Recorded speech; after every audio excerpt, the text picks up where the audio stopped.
Okay, picture this. Ancient Egypt. Immense wealth, but no big banks like today. Instead, imagine one person working behind the scenes, crucial to the pharaoh, managing everything. We're talking about a civilization known for its grandeur, but also for being incredibly organized, meticulous, really. Today, we're doing a deep dive into one of those really key administrative roles. It's called the Prince of the House of Treasures.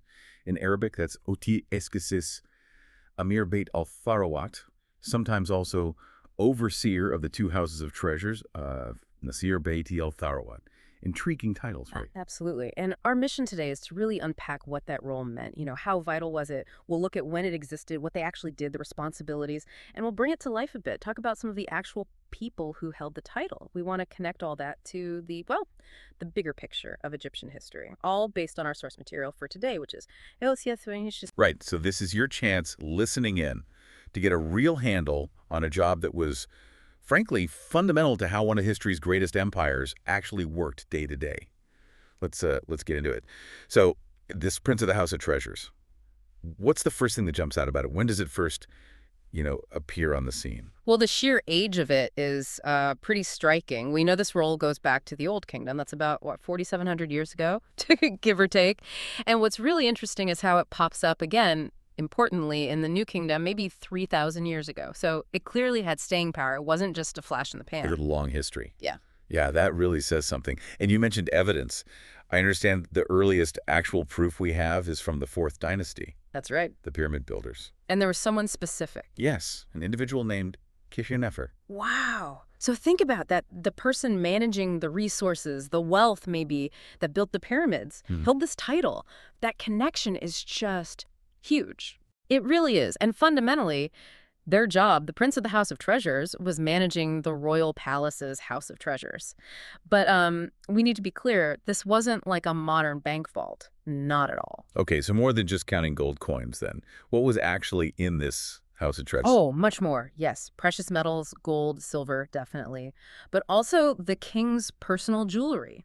And things like valuable clothing, fine linen robes, hugely important in Egypt. Even things like wine, incense, those valuable aromatic oils. So a whole range of things, stuff for daily life, for rituals, for projecting power. Exactly. It shows how tangled up this role was with the king's personal life, his status, even religious duties. It went way beyond just, balancing the books. It was about the material substance of kingship itself. Makes sense. Yeah. Now, with such a long history, like you said, thousands of years, did the job stay the same, or did the responsibilities kind of shift around? Oh, they absolutely shifted. And that's actually quite revealing about how the administration changed over time. For instance, during the Middle Kingdom, the role seems to have lost some of its clout. Its responsibilities were reduced. It was even shortened sometimes to just overseer of treasures, Nasir al-Tharawa. Right, interesting. A demotion almost. Perhaps, or maybe just a restructuring. But then fast forward to the New Kingdom, and the full title, Prince of the House of Treasures, comes back strong. It regains all those big responsibilities. Meanwhile, that other title, the Overseer of Treasures, seems to become less important. So like an ebb and flow of power within the administration itself. Precisely. It makes you wonder, doesn't it? What was driving those changes? What were the priorities in different eras? It tells us something about the Egyptian state's adaptability. It really does. Okay, so we've got the what and the when. Let's make it more concrete. Yeah, I mentioned specific people. Let's talk about some of the famous figures who held this title. That always brings history to life. There was one guy, Tiye. He wasn't just the Prince of the House of Treasures. He was also the vizier at the same time. That's right. I mean, the vizier. That's like the prime minister, the top official under the pharaoh. The highest administrative official, yes. So Tiye held both jobs. Imagine the power, the trust the pharaoh must have had in him. It's staggering. It really signifies an immense concentration of authority. Then, jumping forward again to the New Kingdom, there's Maya. And Maya's connection is, pretty famous. He oversaw the mummification of Tutankhamun, right, after King Tut died. He did. That was part of his responsibility. So this role, the Prince of the House of Treasures, connects directly to maybe the most famous pharaoh ever. It takes it beyond just managing stuff, doesn't it? It's suddenly involved in the sacred rites, the transition to the afterlife for the king. Absolutely. It underscores just how broad and deep the responsibilities could be. It wasn't just about earthly wealth. It touched on the sacred, on the preparations for eternity, which were, paramount in Egyptian belief. That really elevates the position. Yeah. And any others worth mentioning? Well, there was also Tiye. He was actually a relative of the great Ramesses II. So royalty or near royalty holding the post too. Yes, it seems it was often held by individuals who were highly connected, people definitely within the pharaoh's inner circle, trusted figures.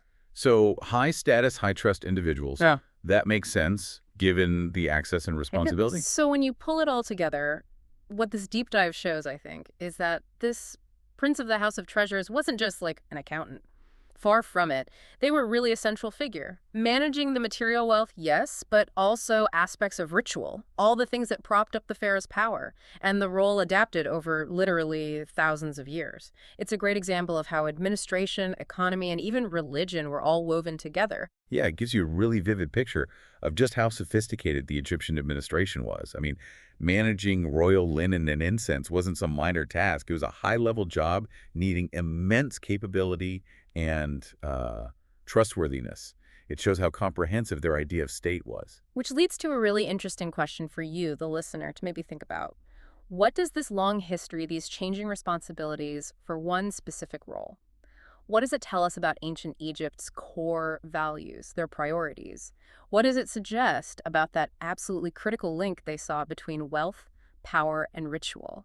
And how maybe that link wasn't static, how it evolved over all that time? Something to definitely ponder. Well, thanks for diving deep with us on this fascinating role today. Until next time, keep exploring the amazing corners of history.